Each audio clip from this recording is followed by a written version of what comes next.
yo viví, que decir, toda mi infancia hasta terminar mi adolescencia, viví en el campo y mi casa era un corredor inmenso. Ahí jugábamos con todos los vecinos, por allí Jumea. Y había una cancha de fútbol, de microfútbol, jugábamos fútbol todos, y al otro lado había una cancha de básquetbol. Entonces yo desde los 5 años aprendí a jugar básquetbol. O sea, jugábamos muchas cosas. También jugamos algo que era mi hermana mayor, para molestarnos, jugábamos que pisingaña, jugaremos a la araña con tu hermano, con la cortada. Sí, eso lo jugábamos. La Fundación Saldarriaga Concha y la Fundación Fahrenheit 451, en asocio con El Tiempo, en el marco de Me Cuido Activo, presentan Salón de la Fama, Historias en Yo Mayor, podcast compilatorio.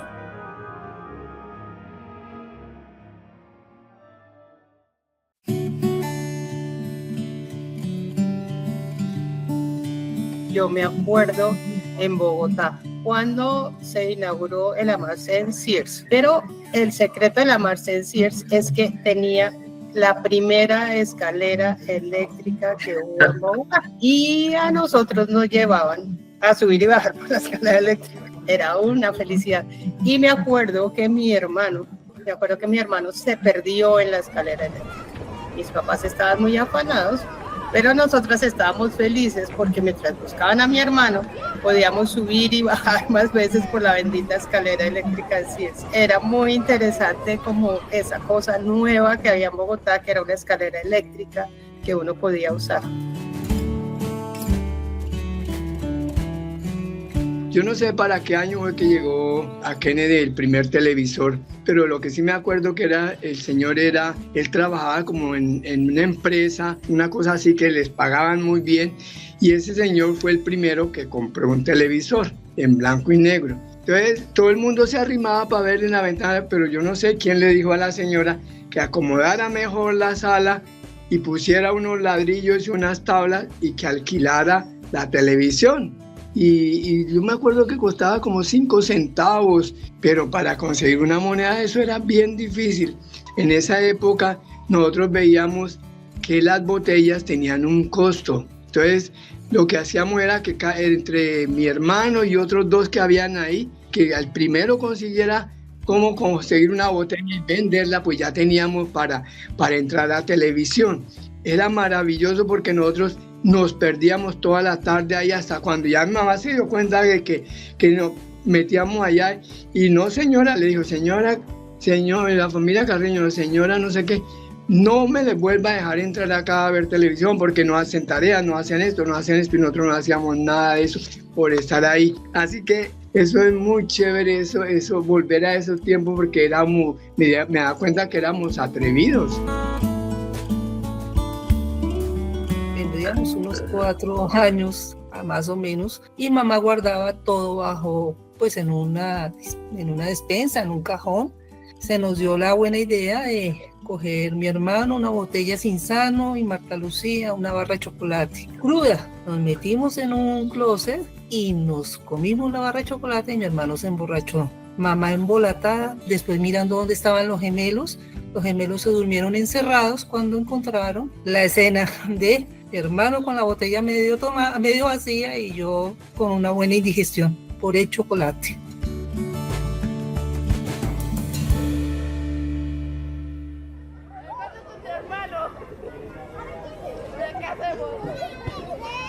Jugaba con unos amigos en la calle, no sé por qué, pero jugábamos en la calle.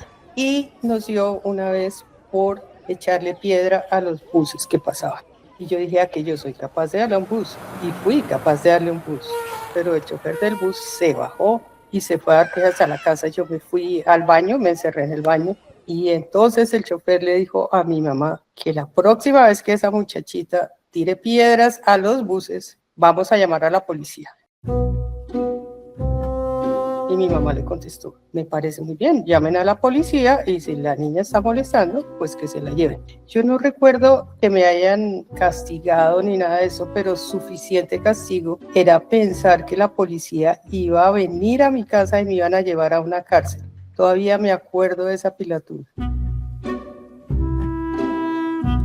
Esta fue una pilatura no planeada. Yo creo que tenía 5 años, mi hermana era 2 años menor y yo debí encontrar unas tijeras en la casa y por supuesto le corté el pelo a mi hermana. Y cuando llegó mi mamá y vio mi tarea de peluquera, entonces preguntó qué es lo que yo había hecho, qué estaba haciendo. Entonces yo le dije que estábamos jugando a don Anastasio. Don Anastasio era el peluquero del pueblo. Así que al otro día nos sentaron a las dos y nos raparon las cabezas. A mi hermana porque no tenía remedio y a mí en castigo. Un castigo muy traumático, muy fuerte, real. Tenemos las fotos, por supuesto, que cuando fue creciendo el pelo y todo, jugando a don Anastasio.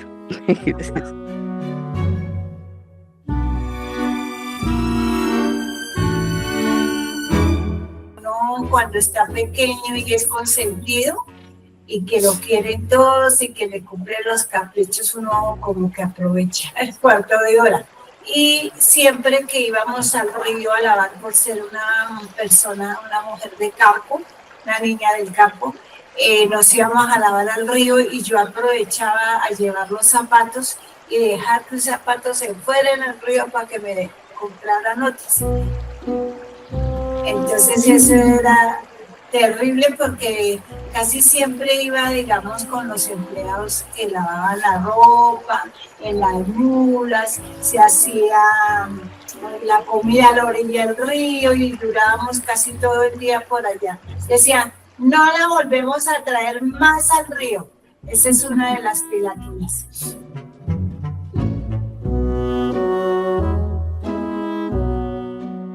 A mí me fue muy bien y yo aprendí mucho y entendía mucho de matemáticas en segundo de primaria. Y resulta que había un compañerito que se llamaba Quevedo y él tenía una particularidad en sus ojos que tenía cada ojo de un color diferente y a él no le iba bien en matemáticas. Se le burlaban mucho. Entonces alguna vez se me acercó y me preguntó que por qué a mí me iba tan bien en matemáticas. Entonces le dije, no, es que yo me unto unos polvitos mágicos. Y en la clase de matemáticas yo me echo los polvitos antes de la clase y yo entiendo perfectamente todo. Entonces me dijo, yo quiero esos polvitos mágicos. Entonces hicimos negocio. Él me daba lo que le daban a uno para el recreo y yo compraba maicena, polvos de los pies y unos polvitos que tenía mi abuelita que eran de olor. Eso eran todos los polvitos mágicos y se los llevaba en unas botellitas chiquiticas, en unos sobrecitos chiquiticos y empezó a irle bien. Curiosamente, pues los primeros días que le iba tan mal, al final del año le fue muy bien. Sin embargo, una prima que estudiaba en el mismo colegio se dio cuenta de que yo de dónde sacaba plata y por qué. Entonces me montó la perseguidera y efectivamente se dio cuenta de que yo estaba vendiendo polvitos mágicos. Entonces me dijo, o me da parte de la moneda o le cuento a su mamá que usted está haciendo un engaño. Obviamente, lo que duró el año me tocó compartir las ganancias, pero afortunadamente Quevedo y yo logramos pasar el año.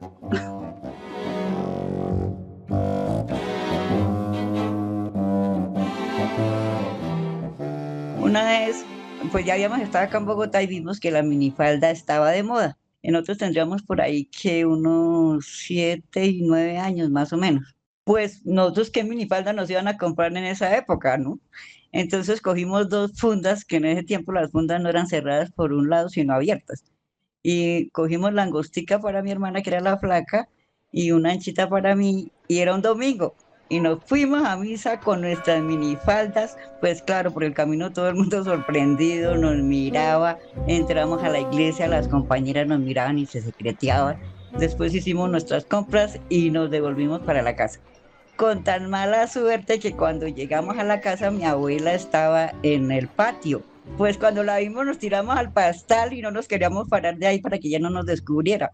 Pero no, ella se sospechó que algo raro estábamos haciendo y se fue con un palo. Y salimos corriendo y no podíamos ni correr con sus fulanas minifaldas.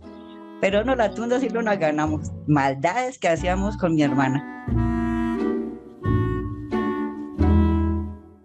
Vivíamos, como ya he comentado en el escrito, vivíamos en un edificio de 14 pisos. Mamá era enfermera, pero costurera. Ese día mamá tenía 2 clientes midiéndole el vestido, tomando medidas. Y nosotras, lo primero que nos decía mamá, ustedes se quedan en el cuarto, no griten, no hablen nada, ya saben. Y así hicimos, nos quedamos calladitas en la cosa errónea, que cuando un niño está callado es que cuando hay que revisar qué está haciendo. Entonces llegó mi hermana, que era la autora de todas las inventivas cuando era pequeña, y me dice, abre la ventana, 14 pisos les estoy diciendo, y me dice, ve corriendo donde mamá, y le dices que yo me lancé por la ventana, y ella se mete debajo de la cama, y ni modo, tuve que ir, salí corriendo, dice la misma parodia, mamá, mira que Magali se lanzó, que la mamá desesperada sale corriendo de esa habitación, y lo primero que ve es la ventana, y a lo que ve la ventana se asoma, imaginando a Magali, pienso yo, vuelta nada. En eso hay un error gravísimo. Mi hermana se ríe.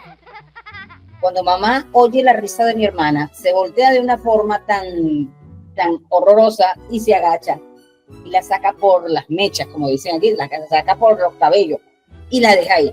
Y se va, ahí no siguió cosiendo, despidió a la gente y bueno, la paliza que nos dio no nos quitó las ganas de seguir haciendo cosas, ¿no? Porque como que estaba en nuestro genes, pero nos dolió muchísimo y yo por tapadora.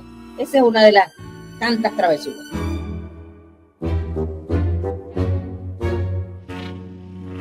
Cuando niña siempre me ha gustado la costura, desde los 8 años me compraron máquina de coser, bueno, en fin. Y resulta que me hice un vestido de baño, vivíamos en Cuará, y me hice un vestido de baño tejido en hilo, con 2 tablitas y unas puntillas. Y me fui a estrenar el vestido de baño en el río Coaría. Es muy peligroso. Mi mamá fue a lavar, ella lavaba en el río, y mientras mi mamá lavaba, yo me puse el vestido y me puse a nadar como los sapitos y me fui bajando hasta que quedé debajo del puente. Cuando me di cuenta me estaba arrastrando el mismo vestido porque con el peso del agua y al mojarse ese hilo, y ya tenía mucha corriente, o sea, ya me estaba llevando el agua, el río me estaba llevando. Pues, ¿qué me pasó? Que me tocó, para poderme salvar y estarles contando esta historia, me tocó quitarme el vestido y quedar como Dios me trajo al mundo. Claro que en esa época tenía como 10 añitos, y llegué al lado de mi mamá con el vestido de baño en un brazo y todo en calzoncitos. Eso sucedió en el año 68, imagínense, ayer.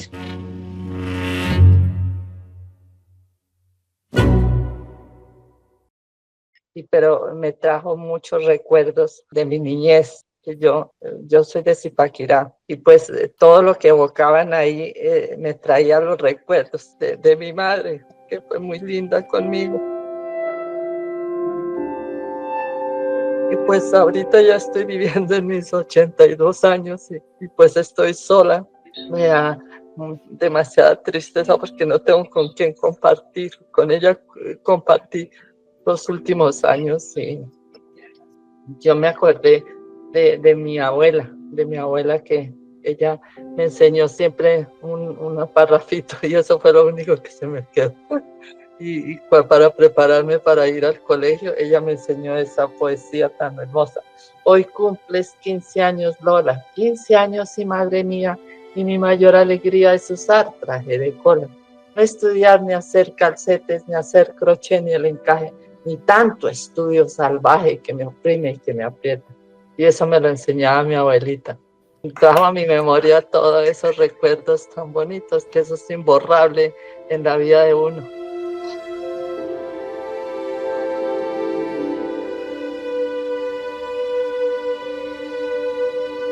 En mi época, un lazo y una pelota eran suficientes para jugar. Yo nunca tuve una muñeca, pero resulta que la vida me pone como frente a otras cosas. Tengo una nieta y tiene 4 años y hace cosas conmigo, disfruta de las cosas que yo hacía cuando era niña.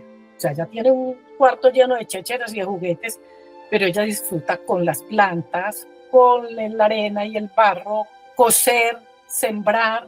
Entonces eso me ponía a mí como en una situación muy bonita, porque es como mi niñez. Entonces todas esas cositas las he recuperado, que el yoyo, esta semana me dijo, tita, ya pude tirar el yoyo y lo levanté. Le encanta todo lo que sé, con lo que yo disfruté cuando era niña.